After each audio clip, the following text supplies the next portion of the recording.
સહજાત્મ સ્વરૂપ પરમ ગુરુ મોહનીને પ્રદેશબંધ નથી એ કઈ રીતે, એ અંગે તમારો પ્રશ્ન છે.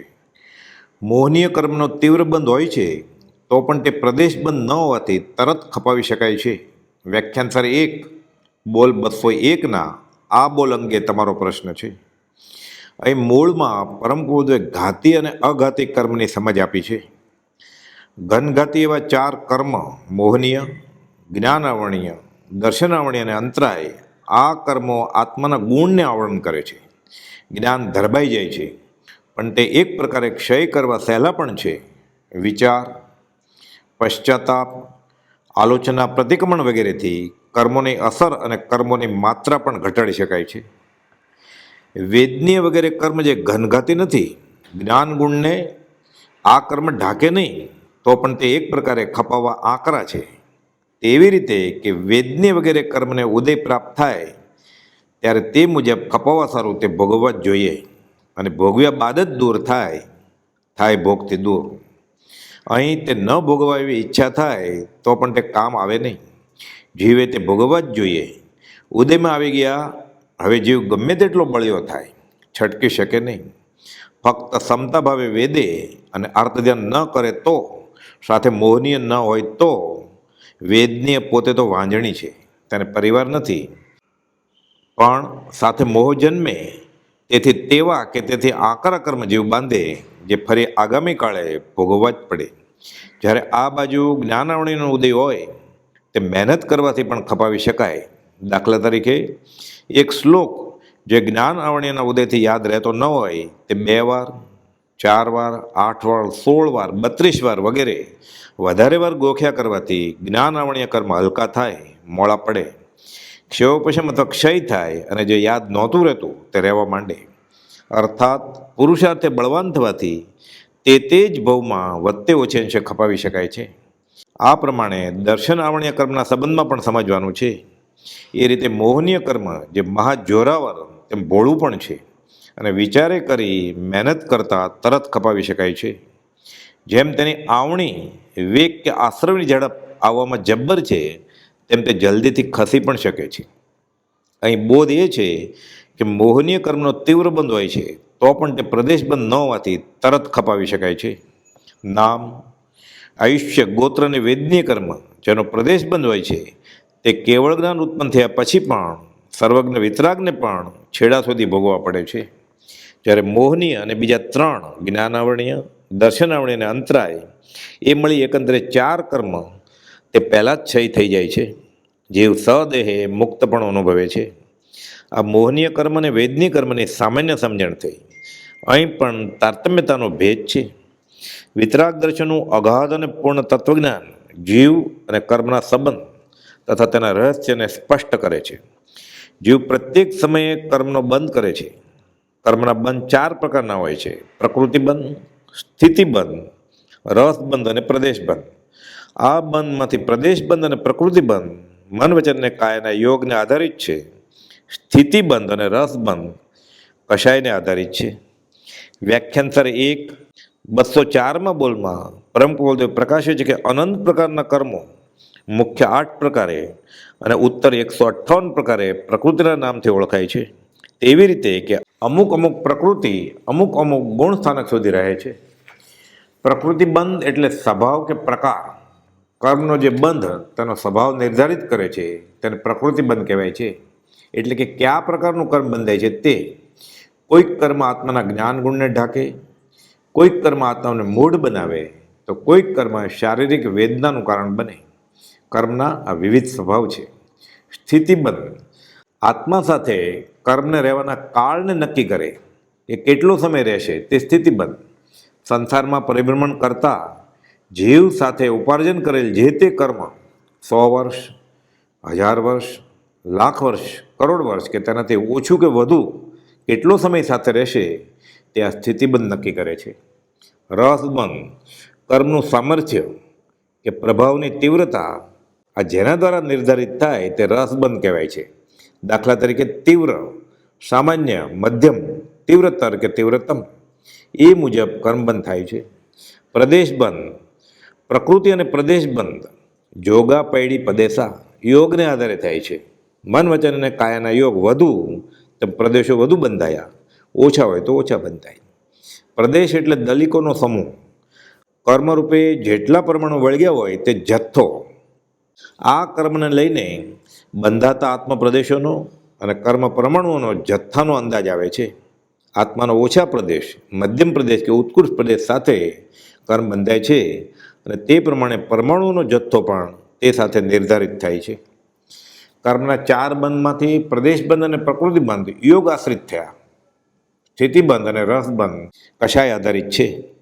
મન વચન કાયના યોગ વધારે હોય તો કર્મનો પ્રદેશબંધ વધુ હોય, કશાયની તીવ્રતા વધુ હોય, કર્મનો રસબંધ તીવ્ર પડે. કર્મનો બંધ થયો, કર્મ ઉદયમાં આવ્યું ત્યારથી તે કર્મનું પરિણામ કે કર્મનું ફળ આત્મા ભોગવે છે. તે કર્મબંધથી શરૂ કરી ફળરૂપ પરિપક્વ થવા સુધીના કાળમાંને જૈન પરિભાષામાં અબાધાકાળ કહેવાય છે. પરમાણુને શરીરમાં લડતા કોઈ જોયા નથી, પણ કુપાલદેવ સમજ આપે છે કે તેનું પરિણામ વિશે જાણવામાં આવે છે. તાવની દવા તાવ અટકાવે છે એ જાણી શકાય છે, અંદર શું ક્રિયા થઈ તે જાણી શકાતી નથી. એ દ્રષ્ટાંતે કર્મ થતો જોવામાં આવતો નથી, પણ વિપાક એટલે તેનું ફળ જોવામાં આવે છે. મોહનીય કર્મમાં જીવના જ્ઞાન ગુણને આવરણ થાય છે અને તે રીતે પ્રદેશબંધ નથી એમ સામાન્ય રીતે કહ્યું છે. એકાંતે નથી, કેમ? કંઈક કશાય, રસ અને સ્થિતિ નક્કી કરે છે, પ્રદેશો નહીં. હાથે કે પગે વેદના વેદાય એમ ન કહેવાય કે હાથ કે પગને ગુસ્સો આવ્યો. ગુસ્સાનું વેદન કે કશાયનું વેદન જીવ આખાને થયું, માત્ર હાથ કે પગને નહીં. તેથી પ્રદેશબંધ નથી મોહનીને એમ કહ્યું. મોહનીને પ્રદેશબંધ નથી અને વેદનીને છે તે અંગે એક વ્યવહારિક અનુભવમાં આવે તેવો દાખલો જોઈએ. પ્રદેશબંધ યોગથી થાય છે અને તેથી કાયાના યોગ શરીરનું હલનચલનનો દાખલો લઈએ. 10થી 15 કિલો વજનનો થેલો એક હાથે ઉપાડીને દૂર જવાનું છે. હાથથી ઉપાડતા હાથની આંગળી, હાથનો પંજો, તે હાથનું કાંડું અને આખા હાથને ખભા સુધી વજન લાગ્યું. વજન વધુ હોય તો કમર પણ વાંકી વળે. પગે ચાલતા હવે આ જીવ રસ્તો કાપવા માંડ્યો. આ દરમિયાન જીવ પ્રદેશબંધની માત્રા અનુસારે તે કર્મનો ભોગવટો કરે છે, કર્મ ભોગવે છે. સૌથી વજન વધુ આંગળીએ, વધુ પ્રદેશો ત્યાં ચોંટ્યા છે. સૌથી ઓછું માથામાં અને પગમાં આ પ્રદેશબંધની અસર યોગથી થઈ. અહીં થાક તો લાગ્યો અને વેદના પણ વેદી લીધી. જે પ્રદેશે વધુ કર્મનો જથ્થો હતો ત્યાં વેદના વધારે અને તે મુખ્યપણે વેદે છે, અને બાકીના પ્રદેશોએ ગૌણપણે વેદે છે.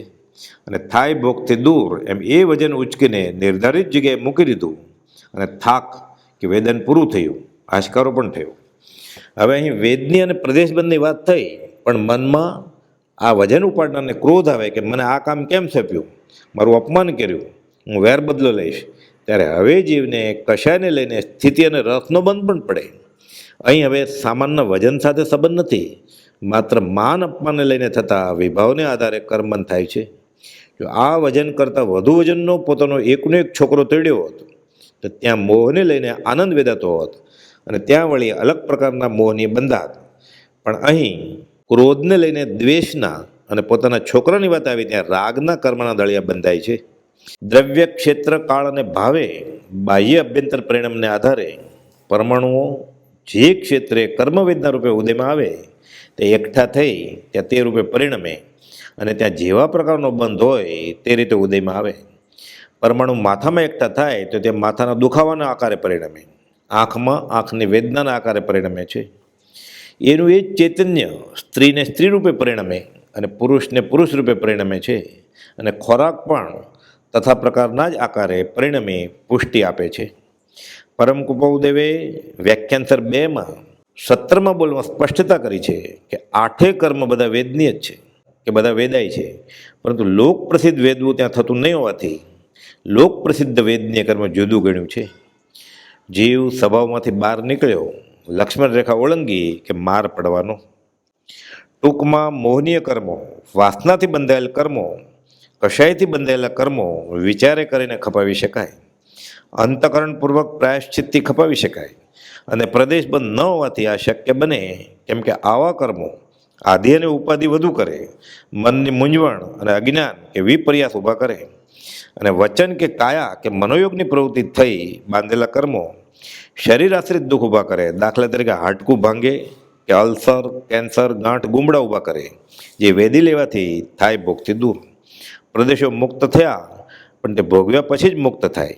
જો મોહનીય ન આલોચે તો વધુમાં વધુ 70 ક્રૂરાકોડીનો પણ બંધ સંભવે, અને આલોચી નાખે તો અંતરધારાએ ઊંડા અવલોકને અંતર્મુહૂર્તમાં જીવને કૈવલ્ય પણ પ્રગટે. વેદન્ય વધુમાં વધુ 33 ક્રૂરાકોડી સાગરોપમનો બંધ પાડે, પણ ઉદયમાં આવ્યા. હવે બધા કાળ વીતી ગયો, હવે ભોગવ્યા વિના છૂટકો નથી. વચનામૃત 548માં પરમ કુવોદય બોધ્યું છે કે સર્વજ્ઞ વિતરાગને પણ આવા વેદનીય કર્મ ભોગવે જ છૂટકો. જે વેદના જીવે સુદૃઢ બંધથી બંધ કરી છે તે વેદના ઉદય સંપ્રાપ્ત થતાં ઇન્દ્ર, ચંદ્ર, નાગેન્દ્ર કે જીનેન્દ્ર પણ રોકવાને સમર્થ નથી. તેનો ઉદય જીવે વેદવો જ જોઈએ. વચનામૃત 927. અહીં લખ્યું, અજ્ઞાન દ્રષ્ટિ જેવો ખેદથી વેદે તો પણ કંઈ તે વેદના ઘટતી નથી કે જતી રહેતી નથી, અને સત્ય દ્રષ્ટિવાન જેવો શાંત ભાવે વેદે તો તે વેદના વધી જતી નથી, પણ નવીન બંધનો હેતુ થતી નથી. પૂર્વની બળવાન નિર્જરા થાય છે.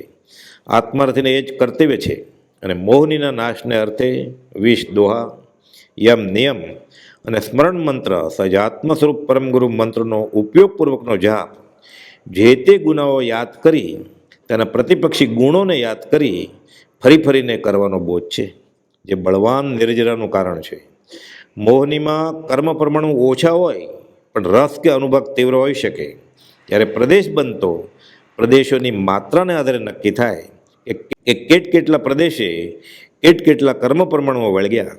તીવ્ર રસવાળો બંધ પણ ઉત્કૃષ્ટ આલોચના પ્રાયશ્ચિતથી ખપે, કેમ કે મોહનીય કર્મબંધના રસને આધારે ફળ આપે છે.